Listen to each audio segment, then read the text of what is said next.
Good morning students. आज का हमारा टॉपिक है नॉर्मल मोड्स ऑफ वाइब्रेशंस। बहुपरमाणुवीय अणुओं में जो वाइब्रेशन होते हैं वो बहुत ज़्यादा कॉम्प्लेक्स होते हैं, क्योंकि अणुओं में जैसे जैसे परमाणुओं की संख्या बढ़ती चली जाती है उनमें जटिलता भी बढ़ती चली जाती है। अतः किसी परमाणु के वाइब्रेशनल मोशंस को समझने के लिए हम अणुओं के एक ऐसे मॉडल की कल्पना करते हैं जिसमें अलग अलग द्रव्यमानों की कुछ गेंदें अलग अलग तनन सामर्थ्य की स्प्रिंगों से जुड़ी हुई रहती है। तो इस मॉडल में गेंद और स्प्रिंग को हम मानते हैं कि गेंद तो है परमाणु नाभिक और जो स्प्रिंग है वो है केमिकल बॉन्ड। तो परमाणुओं के बीच में जो बॉन्ड है उसे हम इलास्टिक स्प्रिंग की तरह मान सकते हैं, तथा जो इनकी अरेंजमेंट है वो अपन मानते हैं कि अणुओं की स्पेस ज्योमेट्री के अनुरूप है, अणुओं की त्रिविम ज्यामिति के अनुरूप है। अब इनमें से किसी एक मॉडल को लेकर हम उसे लटकाते हैं और अगर उस पर चोट मारें तो सभी गेंदें जो है वो अनियमित रूप से वाइब्रेशन करने लग जाती है, अलग अलग वाइब्रेशंस करने लग जाती है। अब जैसे जैसे अणु में परमाणुओं की संख्या बढ़ती चली जाएगी वैसे वैसे इन अनियमित कंपनों में जटिलता भी बढ़ती चली जाएगी और साथ साथ में इन वाइब्रेशंस की संख्या भी बढ़ती चली जाएगी। तो यदि इनमें से कुछ वाइब्रेशंस समान मान लिए जाएं तो इन वाइब्रेशंस को हम नॉर्मल या फंडामेंटल वाइब्रेशंस भी कहते हैं, और इनकी जो फ्रीक्वेंसी है वो सबकी समान होगी और इन फ्रीक्वेंसी को हम बोलेंगे फंडामेंटल फ्रीक्वेंसी। तो इस प्रकार के वाइब्रेशंस को हम बोलते हैं नॉर्मल मोड वाइब्रेशन या फंडामेंटल वाइब्रेशंस। ठीक है। तो क्या होगा कि जो एब्जॉर्प्शन वाली जो रेडिएशन एनर्जी है उसकी फ्रिक्वेंसी जो है इस फंडामेंटल फ्रिक्वेंसी के अगर समान होगी तभी जो है सैंपल के द्वारा या सब्सटेंस के द्वारा, मैटर के द्वारा इसका एब्जॉर्प्शन किया जाएगा। ठीक है। इससे क्या होगा कि जो आपको एब्जॉर्प्शन स्पेक्ट्रम प्राप्त होगा उसमें विविक्त बैंड प्राप्त होंगे, डिस्क्रीट बैंड प्राप्त होंगे जो कि कंपन स्तरों को विविक्त रूप से स्पष्ट करते हैं। अतः हम नॉर्मल मोड वाइब्रेशन को कैसे डिफाइन कर सकते हैं? हम कह सकते हैं कि किसी भी एक मल्टी एटॉमिक मॉलिक्यूल की नॉर्मल मोड वाइब्रेशन वह स्टेट है जिसमें प्रत्येक परमाणु जो है वो अपनी इक्विलिब्रियम स्टेट के इधर उधर सिंपल हार्मोनिक मोशन करता है। ठीक है। यानी कि एक ही आवृत्ति एवं समान कला में गतिमान रहता है। ठीक है। अब परमाणु के समान कला में गतिमान रहने का क्या मतलब है? मतलब यह है कि सभी नाभिक जो है वो कंपन करते हुए इक्विलिब्रियम स्टेट से एक साथ गुजरें और अपने मुड़ने के स्थान पर भी एक साथ पहुँचे। ठीक है। अब कंपन की जो सामान्य विधा यानी कि नॉर्मल मोड वाइब्रेशन में इन कंपनों में जो अणु के सेंटर ऑफ मास या बोले हम सेंटर ऑफ ग्रेविटी की स्थिति में कोई भी चेंज नहीं होता, जिससे अणु में कोई भी ट्रांसलेटरी मोशन नहीं होता है। ठीक है। यानी कि हम कहेंगे कि अणु के कंपन की सामान्य विधाओं की संख्या अणु में परमाणुओं की संख्या पर निर्भर करती है। जैसे n परमाणुओं से बना कोई नॉन लीनियर मॉलिक्यूल है तो उसमें नॉर्मल मोड वाइब्रेशंस की संख्या कितनी होगी? 3n-6। और अगर कोई भी लीनियर मॉलिक्यूल है तो उसमें नॉर्मल मोड वाइब्रेशंस की संख्या होगी 3n-5। ठीक है। यानी कि एक अणु में कंपन की जो नॉर्मल मोड वाइब्रेशंस होते हैं वो अनेक प्रकार के होते हैं, लेकिन इन्हें हम मूल रूप से दो भागों में बांट सकते हैं। जो कौन कौन से हैं? स्ट्रेचिंग यानी कि तनन कंपन और बेंडिंग यानी कि बंकन कंपन। ठीक है। अब तनन और बंकन भी अलग अलग तरह के होते हैं जिन्हें हम नीचे क्लासीफाई कर रहे हैं। ठीक है। यानी कि नॉर्मल मोड वाइब्रेशन या फंडामेंटल वाइब्रेशंस के मेनली 2 टाइप्स है, स्ट्रेचिंग एंड बेंडिंग। बेंडिंग को हम डिफॉर्मेशन वाइब्रेशंस भी कहते हैं। अब स्ट्रेचिंग भी 2 तरह के हैं, सिमेट्रिक एंड एसिमेट्रिक। और बंकन या डिफॉर्मेशन जो आपके वाइब्रेशंस हैं वो भी 2 तरह के हैं। एक तो होते हैं आउट ऑफ द प्लेन में और एक इन द प्लेन में। ठीक है। तो यहाँ पे आपके इन द प्लेन में है सीजरिंग एंड वेगिंग, और आउट ऑफ द प्लेन में होते हैं रॉकिंग एंड ट्विस्टिंग। ठीक है, अब सबसे पहले हम चर्चा करेंगे स्ट्रेचिंग वाइब्रेशंस की। ठीक है, तो इस तरह के कंपनों में परमाणु उनके बीच के बंध की दिशा में कंपन करते हैं, जिससे क्या होता है कि परमाणुओं के बीच की जो दूरी है, यानी कि हम बोलेंगे बंध लंबाई है, वो कम ज़्यादा होती रहती है। ठीक है, यानी कि चेंज होता है बॉन्ड लेंथ में। तो ये भी दो प्रकार के हैं आपके, सिमेट्रिक एंड अनसिमेट्रिक। तो सिमेट्रिक जो आपके स्ट्रेचिंग वाइब्रेशन है, इनमें क्या होता है कि अणु में उपस्थित जो सारे के सारे बॉन्ड हैं वो एक साथ तनते और दबते हैं। ठीक है, यानी कि या तो एक साथ स्ट्रेच होंगे और एक साथ कंप्रेस होंगे। ठीक है, तो फॉर एग्जांपल जैसे आपके मिथाइलिन समूह है, तो इसमें इस प्रकार का कंपन होगा तो जो है एक साथ दोनों हाइड्रोजन परमाणु कार्बन की तरफ आएंगे और एक साथ ही कार्बन से दूर जाएंगे। फिर सेकंड है आपके अनसिमेट्रिकल वाइब्रेशंस। तो अनसिमेट्रिकल वाइब्रेशंस में क्या होता है कि जो आपके अणु में उपस्थित सभी बंधों का तनन या अतनन एक साथ नहीं होता है। ठीक है, यदि एक परमाणु का स्ट्रेचिंग हो रहा है तो दूसरे का क्या होगा, कंप्रेशन होगा, और यदि एक का कंप्रेशन हो रहा है तो दूसरे का स्ट्रेचिंग होगा। ठीक है, जैसे अपन मिथाइलिन समूह की बात करें तो कार्बन की तरफ एक हाइड्रोजन परमाणु आ रहा होता है तो दूसरा जा रहा होता है।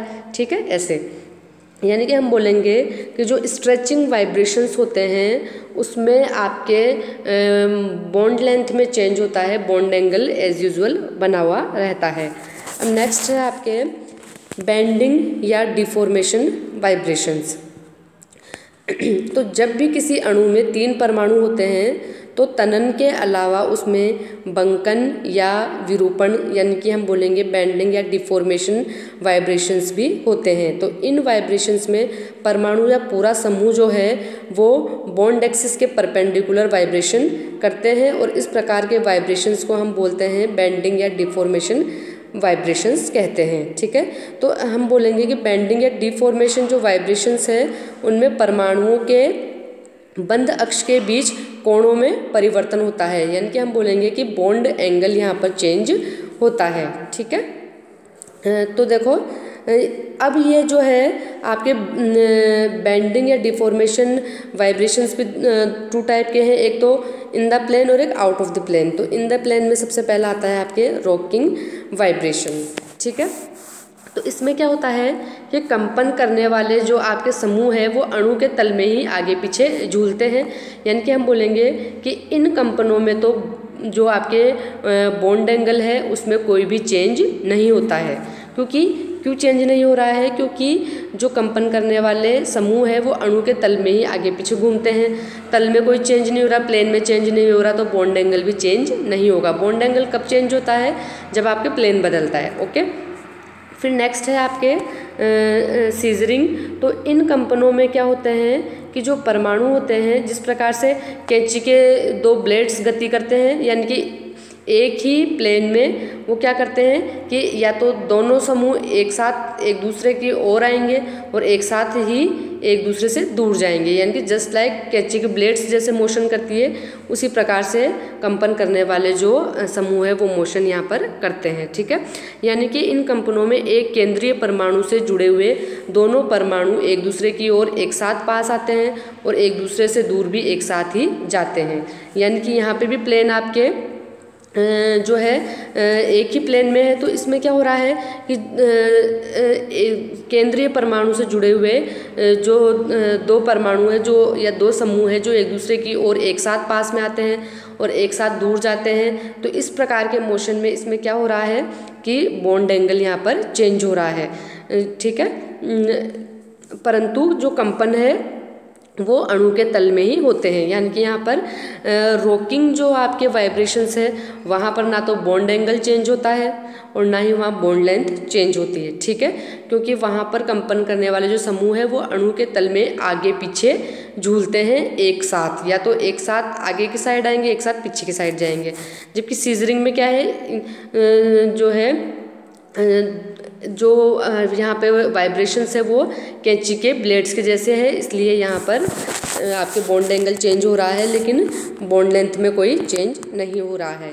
अब नेक्स्ट है आपके आउट ऑफ द प्लेन। इसमें सबसे पहले लेते हैं हम वेगिंग। ठीक है, तो इसमें क्या होता है कि वाइब्रेशन करने वाले जो समूह होते हैं वो आपके मॉलिक्यूल के प्लेन के बाहर आगे पीछे मोशन करते हैं, ठीक है। तो जैसे अपन ने मिथाइलिन समूह की चर्चा करेंगे तो इसमें प्लस और माइनस चिन्ह क्या दर्शा रहा है। प्लस चिन्ह का मतलब है कि दोनों मिथाइलिन समूह एक साथ जो है वो पाठक की तरफ जाते हैं, और माइनस का मतलब है कि दोनों हाइड्रोजन जो है वो एक साथ मोशन करते हैं और पाठक से दूर चले जाते हैं, यानी कि जो है आपके दोनों समूह जो है एक साथ मूवमेंट करते हैं, यहाँ पर एक साथ वाइब्रेशन शो करते हैं, चाहे दोनों एक साथ पाठक की ओर आए या एक साथ पाठक से दूर की ओर जाए। जब ट्विस्टिंग में क्या होता है कि इस प्रकार की जो वाइब्रेशंस में क्या होते हैं, अणु के दो भाग एक दूसरे के विपरीत दिशा की ओर गति करते हैं।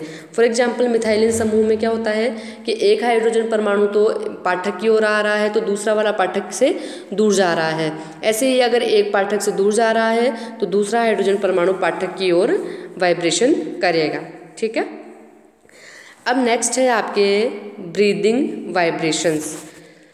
तो यदि यौगिक में परमाणु एक क्लोज्ड चेन में व्यवस्थित रहते हैं तो जो वाइब्रेशंस होते हैं उन्हें हम बोलते हैं ब्रीदिंग वाइब्रेशंस। तो इनमें क्या होता है, अणु परमाणुओं को दूर या पास लाकर बारी बारी से अपना आकार घटाते या बढ़ाते रहते हैं। तो ये ठीक उसी प्रकार से महसूस होता है जैसा सांस लेते समय हमारे फेफड़े भी फैलते और सिकुड़ते हैं। इसलिए ही इन वाइब्रेशंस को हम बोलते हैं ब्रीदिंग वाइब्रेशंस, ठीक है।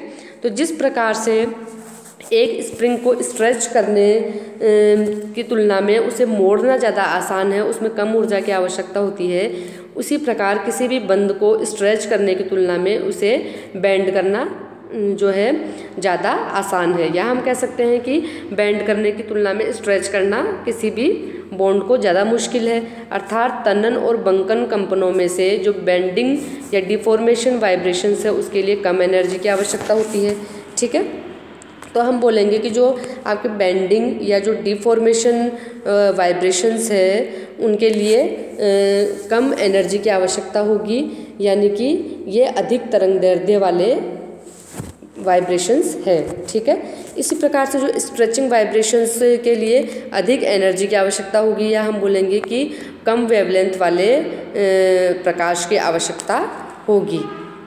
तो हम कहेंगे कि ये देखा गया है कि अधिकांश यौगिकों के लिए तनन कंपन या स्ट्रेचिंग वाइब्रेशन जो है वो 2500 से 10,000 नैनोमीटर के बीच, और जो आपके बेंडिंग या डिफॉर्मेशन वाइब्रेशंस है वो आपके 10,000 से 25,000 नैनोमीटर के बीच अवशोषण बैंड देते हैं, ठीक है।